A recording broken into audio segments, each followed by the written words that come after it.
So welcome everyone, and welcome to those who are listening on YouTube.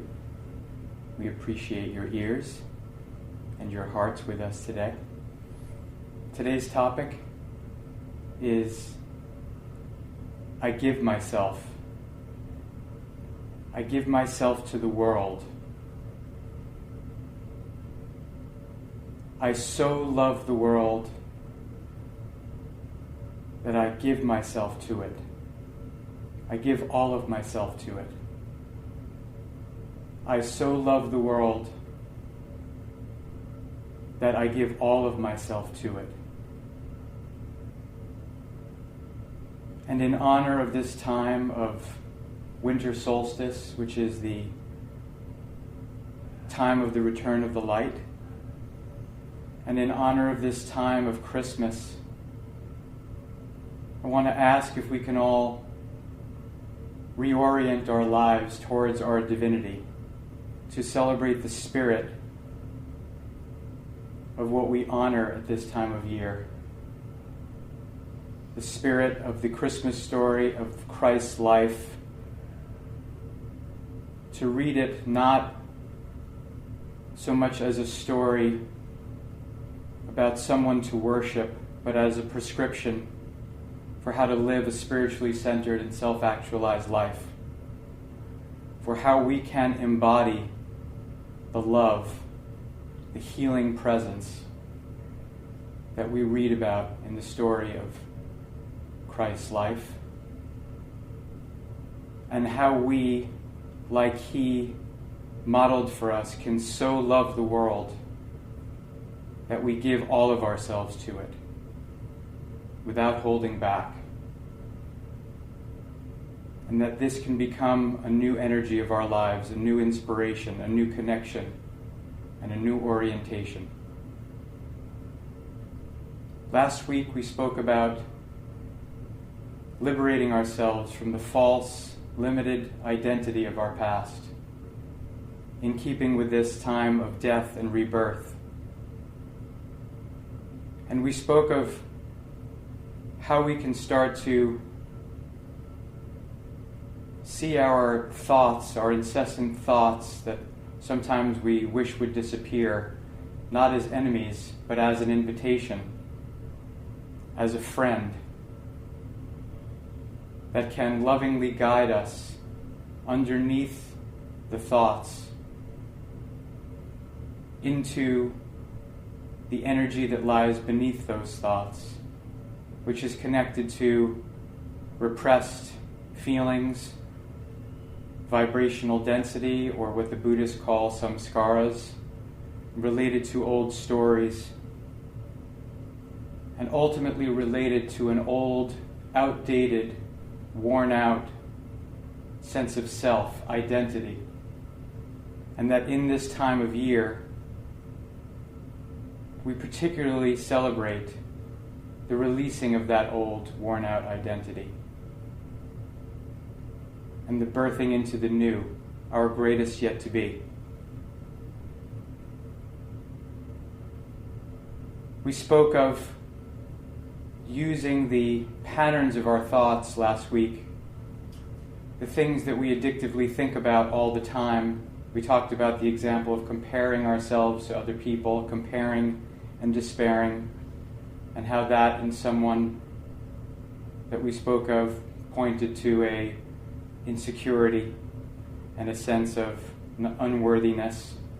I shared my stories, not only about comparing and despairing, but about habitually worrying and having anxiety about my old story of not being good enough, of being a late bloomer, of being someone who has to catch up, who has to race to catch up to being who I'm supposed to be, who has somehow not earned worthiness, who has needed to perform his whole life for love, for attention, for affection, for being okay, and who performed also to keep things from falling apart because of my old stories from my parents and their divorce and everything along the way.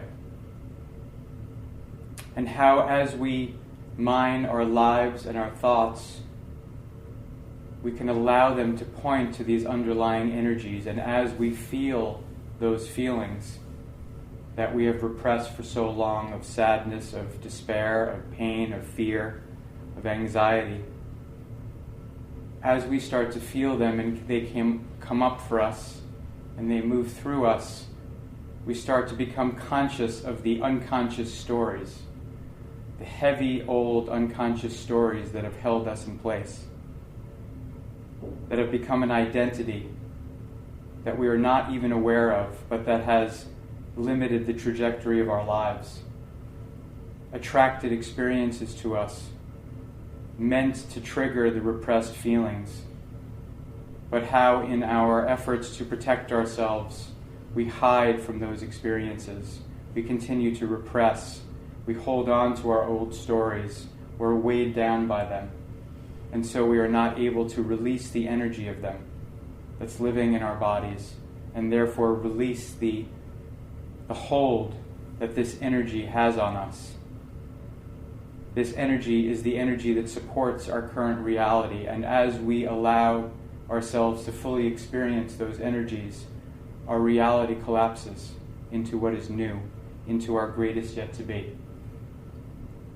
And so today, in keeping with this theme, first we celebrate the winter solstice, the time of the dying of the light, the shortest day of the year, which also has been celebrated for eons, the so-called pagan holiday, as the returning of the light. And so it is a time where for centuries and for millennia, the dying of the old and the resurrection and the rebirth of the new has been celebrated. And one of the things it points to is the universality of our spirituality, of the pagan holidays, of the Christian holidays, of the Jewish holidays, about the return of the light, the celebration of the light, and even just in our modern society of the new year, which is the dying of the old and the leaving behind of the old and the shedding of the skin of our new. And so can we reorient and dig deeper and connect to our spiritual centers and start to see what wants to move through us, what wants to be expressed through us? Can we start to fully embrace those old feelings that we've been avoiding so that we can allow that old story to come up and be conscious, become aware of it, and in each moment see it for what it is and choose to make a different choice, and so release its hold on us? Can we allow the new identity to be born in the wake of the death of the old identity? And so as we celebrate this time of year, we can speak about the Christ story. And it's a very charged topic because a lot of people get excited at the sound of the name of Jesus Christ. A lot of people get repulsed and afraid from it because it has such a charge in our culture. This character in our history has such a charge in our culture.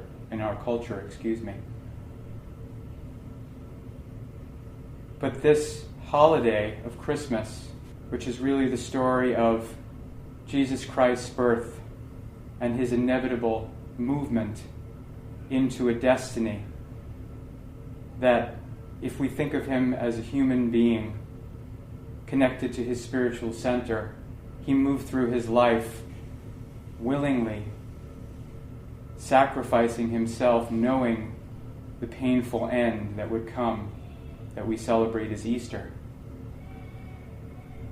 And he marched through his life willingly. And so while his teachings and his healings and the words that we study are a big part of the legacy of his teaching, I'd like to say today that It's really the story of his life and the way he lived it that is the greatest teacher and is a roadmap for us, a roadmap for our awakening, for our transformation, for our liberation,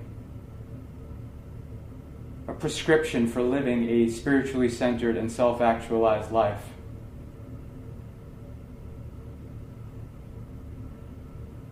And so first we'll talk about what is least often talked about his story, and this is most identified in the Gospel of Mark and in a beautiful book by a great teacher, Adyashanti, called Resurrecting Jesus, about the humanity of Jesus Christ, about the challenges he faced as a human being, living through a destiny that as he moved into his existence and moved through his life, he was given a foretelling of his ultimate sacrifice. And he had fear, and he expressed fear. And we'll talk about in a bit how that was lost in translation over the centuries. But one example of this is in the Garden of Gethsemane, where he asks God, once he knows clearly that he is going to be crucified, to take this cup from my lips. He asks God, please take this cup from my lips. I do not want to live this destiny. And so he models for us, he shows us our humanity. He shows us that he is in the world and not of the world. He is divine but also human, and that he has weaknesses. And that, as it says in the Bible, his spirit is willing but his flesh is weak. And that's not a statement just about us or his disciples. That's a statement of confession about himself.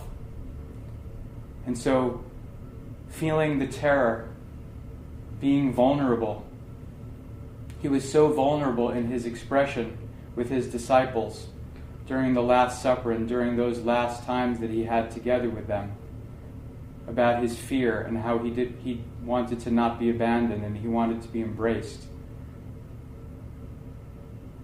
But then, after feeling his feelings all the way, and what I'll say is modeling the path of the open-hearted, emotionally available warrior that we've been speaking to, he reconnected to his divine self, to his spiritual center, and surrendered and said, "Thy will be done. Thy will, not my will, be done." Meaning, I surrender to my fate. I am terrified, but I breathe deeply. I experience my fear. I allow it to move through me. And thereby, I can reconnect to my spiritual center and face my destiny courageously. And so it's his humanity that connects us to him, as well as the divinity. Part of the teaching of Jesus is that, in keeping with it being a roadmap and a lesson for us, is that these things and greater things will you do. And this is a part of the teaching that was also not put forth early on. The whole point of this story and his teachings was not worship me, I am a God, and that I, in my acts, are going to transform your lives. But it's be like me. Surrender to the perfection of your life. Feel your feelings all the way.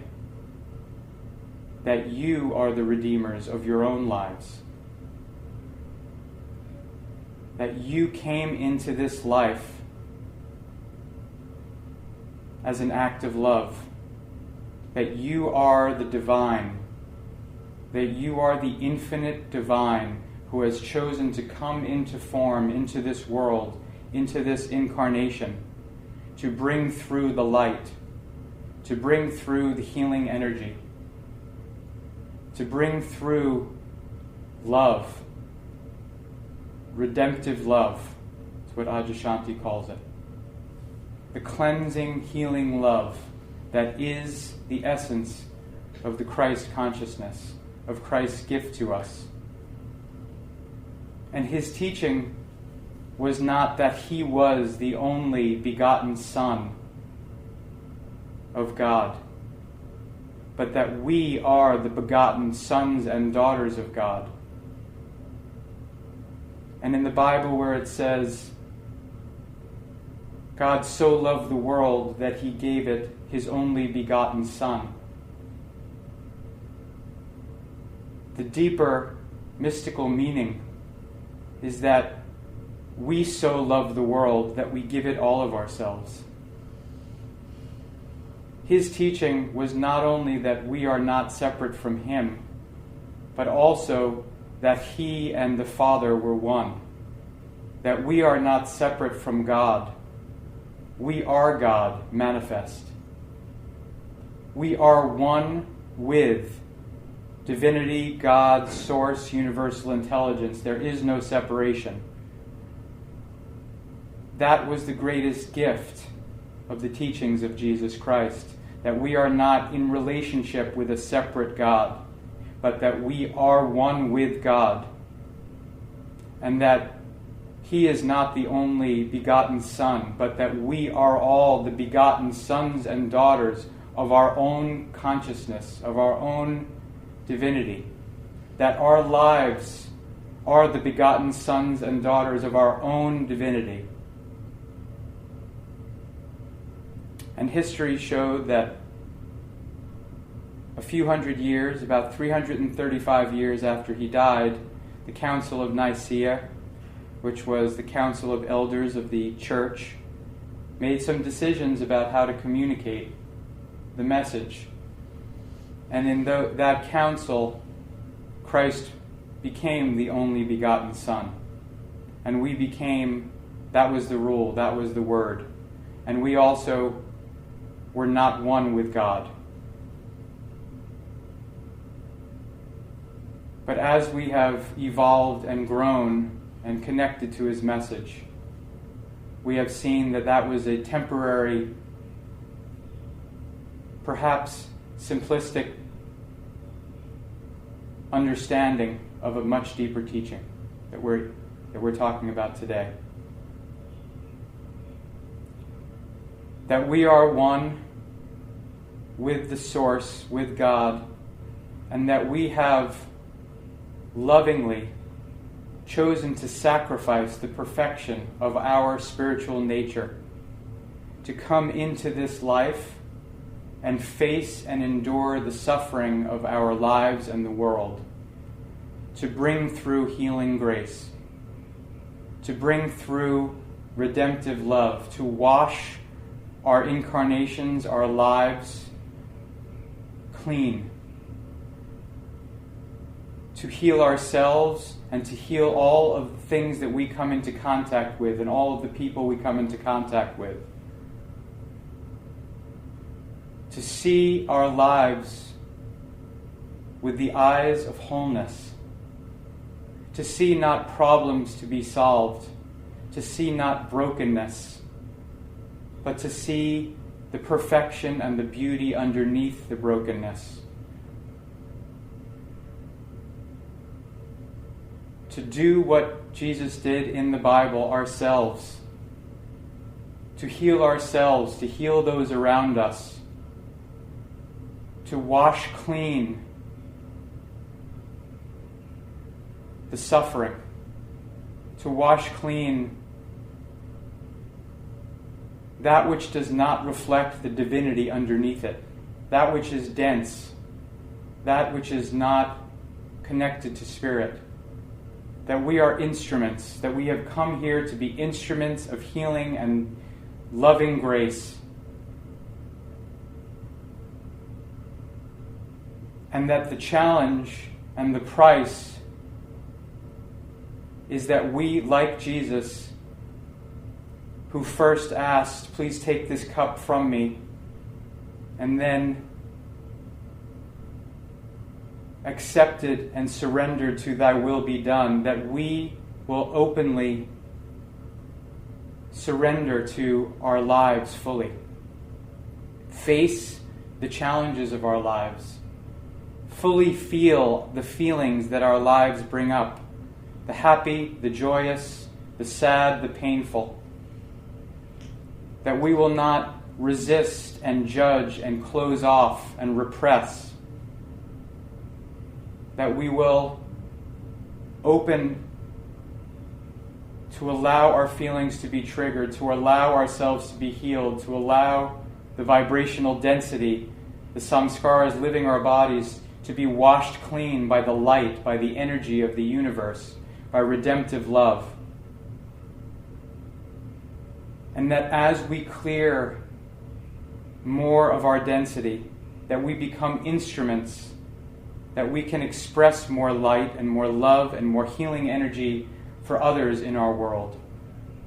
That we can start to connect to our spiritual centers more deeply, so that when we walk into a situation that seems broken, that we can see the wholeness that wants to be expressed.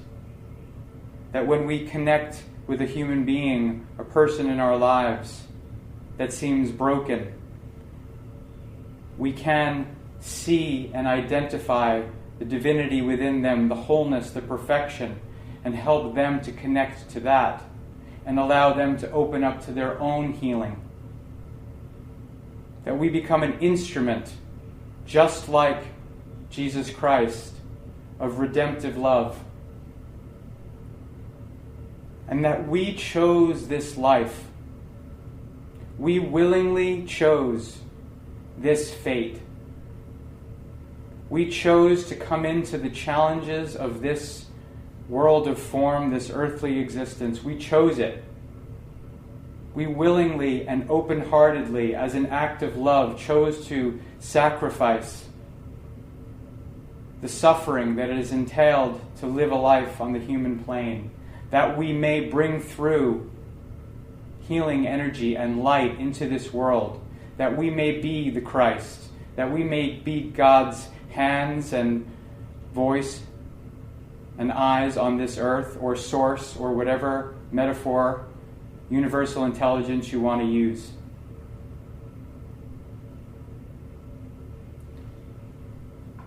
And that we do it willingly, and that we chose this as an act of love. And so, I can ask, like I asked last week,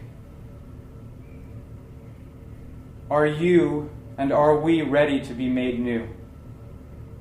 Are you ready to change? Are we ready to change?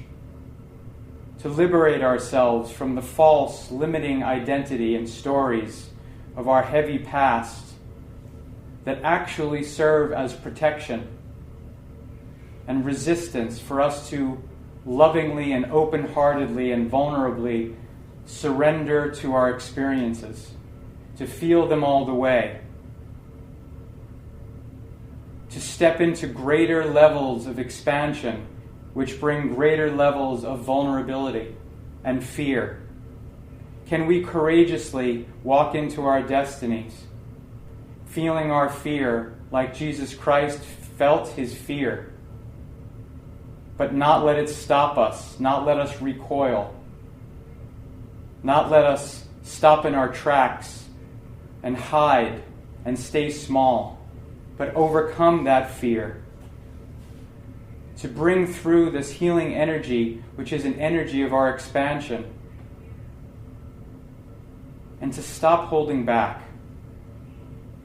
Are we willing to stop holding back? And I'll ask, where are you holding back? Where are you not bringing all of yourself to your life? Where are you hiding behind the stories, the false identities of your past, and not bringing yourself, all of yourself, to your life as it is? Where are you judging your life that this situation is not what I want it to be, how I want it to be, therefore I will withdraw from it.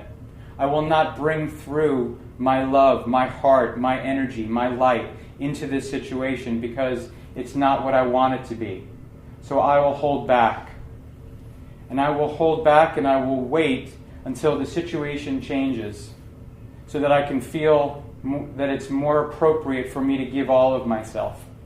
And so what places in your life are you holding back, waiting for the situation to be the right time and the right place and the right situation that you can finally say, I give all of myself to this. I hold nothing back.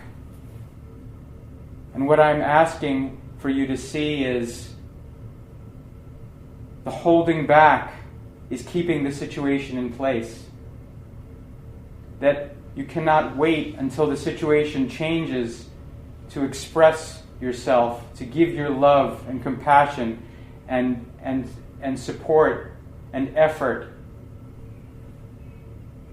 It's in giving your love now that the situation evolves, and that really you liberate yourself from the need for any situation to be any certain way, because the way of life becomes just a way of bringing through light and bringing through love.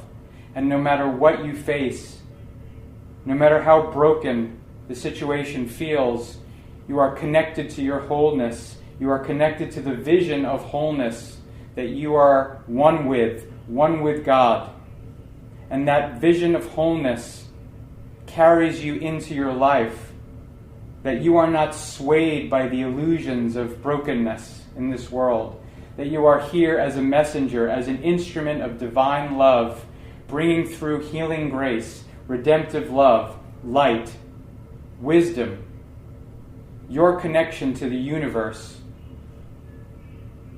and that there is no more time for holding back, and that it is time for you to ask, what are the old stories, like I shared my stories last week, that are holding you back, that are keeping you small, that are keeping you from being fully present in your life, so that you can at least become aware of it, and that you can feel the energies that are locked in of your unworthiness, of your sadness, of your shame, of your fear, and liberate those feelings so that the light of healing love that came through Jesus Christ, that is meant to come through all of us, can come through you fully.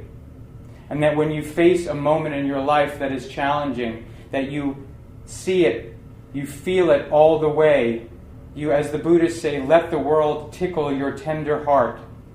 You allow it to change you. You embrace it.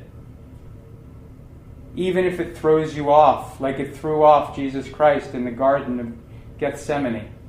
But that you are able to feel it all the way, release it, and reconnect to your center. Will you be made new? Will you step into your new life? Will you so love this world that you give all of yourself to it? Happy holidays, and thank you.